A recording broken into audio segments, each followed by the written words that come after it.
All right, Daddy-O, let's go. Welcome to another episode of Book Reviews with your friend John Henry Sheridan, aka Johnny Boy, The Rockin' 50's by Arnold Shaw. That is the book we're going to talk about today. So this was published in 1974, I think. Yep. Or copyright 1974. And it's by a guy named Arnold Shaw, who is an author. He was a composer. He was a record executive or the president of a record company. He was in the publishing business, in the record business, the music business.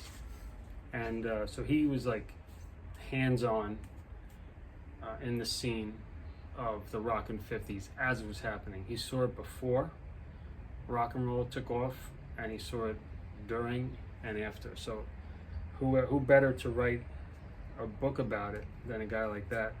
Of course, you know, all perspectives are worth taking into account on any given topic, I would say. But a book like this is a real treasure, I find.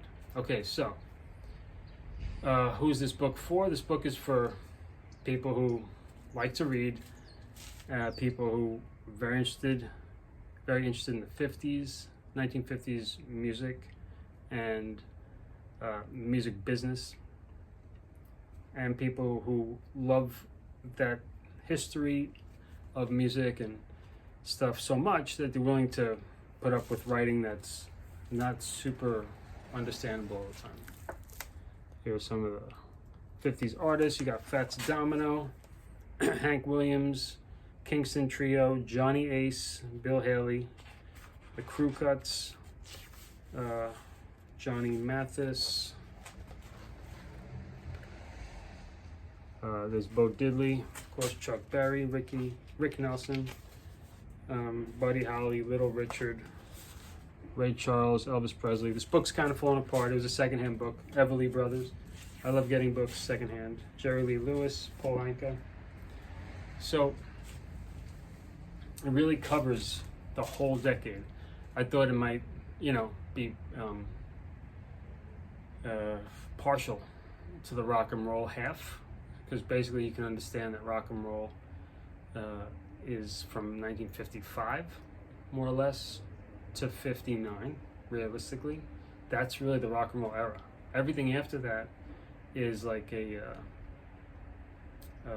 looking back, or a era that's influenced by rock and roll, but not the pure rock and roll. Of course, artists, they tried to recreate it, but that was the era where it was really burgeoning, it was new, it was fresh, and there was a lot of corruption, which certainly existed in the music business before and continued afterwards, but it came to a head, maybe for the first time, with the payola scandal in 1959, and that's how the book ends. So it's not like, this book is not written to tell you a story that has a climax or anything. It's just going year by year, pretty much historical, but he manages to make the chapters have a more or less something that they're talking about, like confrontation. I'm not sure. At some point, like, people start fighting back against rock and roll, the establishment, and because they think it's corrupting the youth, that type of thing. Rock and roll super promoters, well, particularly Alan Freed, he discusses. Then also Dick Clark comes into the picture a lot. There are a couple of interviews. There's a bit of an interview with Bill Haley. I think Little Richard interview bit. A few other guys. Talk about when the Chipmunks come onto the scene with Ross Bagdasarian in 1958, I think it was. Could be 9.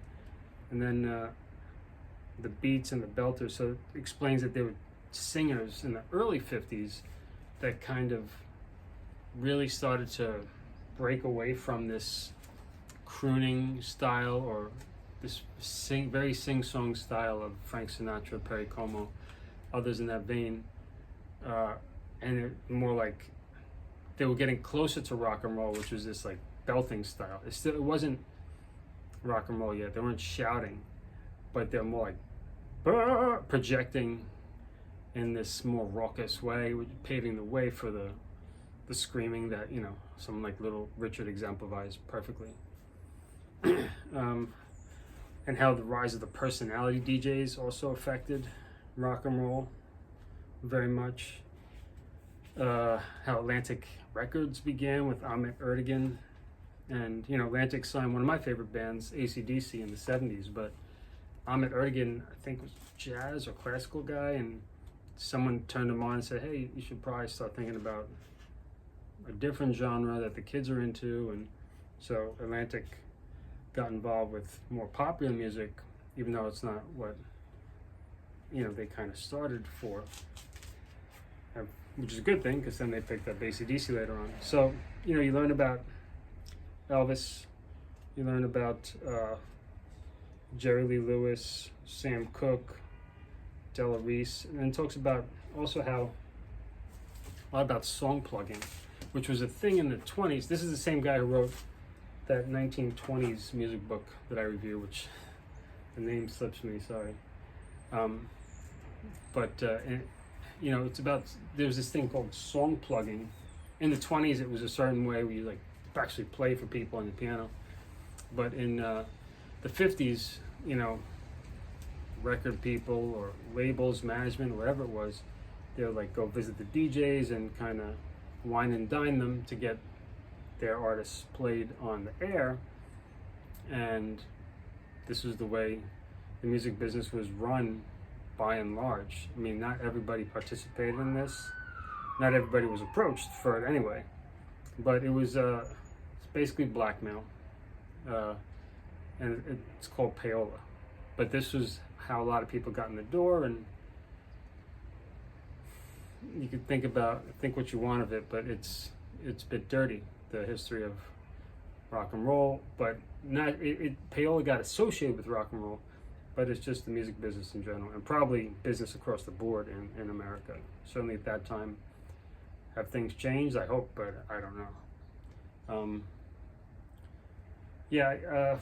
I was excited to read it. I was excited to finish it. So about the book itself, you know, so Arnold Shaw, I think, was encouraged by his wife to write about his experiences about music. I'm not sure. I think I read that somewhere. But so he's not the best author in the world. He's not. Because sometimes I'll read something and have to read the paragraph or the section 3 times. I still don't know what he's talking about. Like, he jumps around a bit. So you'd have to be a little patient with that. Unless maybe it's like an inside thing, like he's assuming you know something that you don't know, possibly. But it's not a problem. It's not a problem. But it's just, it's a thing. So like, it's not super smooth reading. You know, it's not. But I still enjoyed it. I just love, you know, he writes a little bit like a magazine writer. How else are you going to write about rock and roll or music in general? You have to be a little bit fluffy about it and write, this is, you know, the kids were dancing to this beat and they were thinking about combing their hair. I don't know, it has a little bit of a magazine bounce to it, but it's also partly like investigative reporting, you know. So it's fun. For me, I love it. Really appreciate this book and this author. I would read more by him. Mainly his history and also his entertainment. When I read books like this, it makes me know and more deeply appreciate the music business, and makes me want to put out more music, really, which I think is amazing. Another thing is just like back in the 50s, a song would come out, and if it was getting a lot of airplay, then other labels and other artists would be in a rush to cover that song, like immediately, to get their version out, like Lollipop or something like that. Lollipop, Lollipop. If something's catchy, then the next artist wants to get their version on the air as quick as possible to like cash in on the popularity of that hit song, which is very different from the way it evolved into certainly the 70s, 80s, 90s. It wasn't like that at all. Like no one was, Smells Like Teen Spirit came out by Nirvana in 91, and there wasn't like a rush to cover that song. That doesn't make sense at that point. But in those days, it wasn't about the artist so much as the song. Later on, it became about the artist in association with the song. So it's interesting to see how that evolved. Like when I think of covering, I usually think of covering something because it's a classic, or because it's historically significant, or I just like the song, or if it's like a favorite song. But I would never dream of hearing, personally, I would never dream of hearing a song that's a new hit on the radio and covering it immediately. Maybe some artists like to do that, still, probably, but it never really occurred to me, not in any like serious way. But that was a pretty standard thing. But it wasn't like the artists were doing it from their own volition, maybe in some cases, but it's more the business side of it, the machine, the label, or the manager was like, hey, like Pat Boone's manager. Pat Boone is this very kind of straight-laced white guy who, I think it was Tutti Frutti came out, and his manager or someone in the business side say, hey, Pat, you need to cover Tutti Frutti, it's going to be a hit. He's like, I don't know, wop bop loo bop bop, it sounds silly, man. But he said, I'm glad I did, because that just put him in front of so many people. He actually got banned by some DJs, which is kind of cool, because he's a white guy covering black music, and these DJs were a bit purist, and they said, we don't want to hear this white cover, it's kind of nonsense. We're only going to play the original. Kind of cool. But at the same time, of course, white artists were cashing in on music that black artists made. I'm just simplifying white and black so people understand it. But it wasn't, of course, it wasn't just an abusive thing, because when the white artists made those songs more popular, then they would generate interest in the original artist, and also brought those original black artists into the picture more as well. In all cases, no, but that also was part of the mix of how things worked. It was a sloppy time, they were cheating with payola. I mean, racism was still a thing that people had to work around, So people got into the business as they could. That's kind of what it comes down to. And they wanted to have fun. And people wanted to, experience pleasure and dancing and smoking and sex and drinking and the whole thing, and get away from the work, school, church, like oppression, that government that they felt. And that's rock and roll. And, it's its own beast. So every part, the rebellious part, the kickback, the cheating, the pleasure, just the pure fun, it's all part of it, it's part of the story. So fascinating stuff. I highly recommend the Rockin' 50's to those who like to read a lot and love music history, and especially if you love the 50's, you definitely want to know some details. Anyway, that's all for now. Keep reading, keep enjoying life, and if you have a funky tie and a cool hat and an orange shirt, why don't you just put it on once in a while and go in the garage and make a video? Kidding. See you later.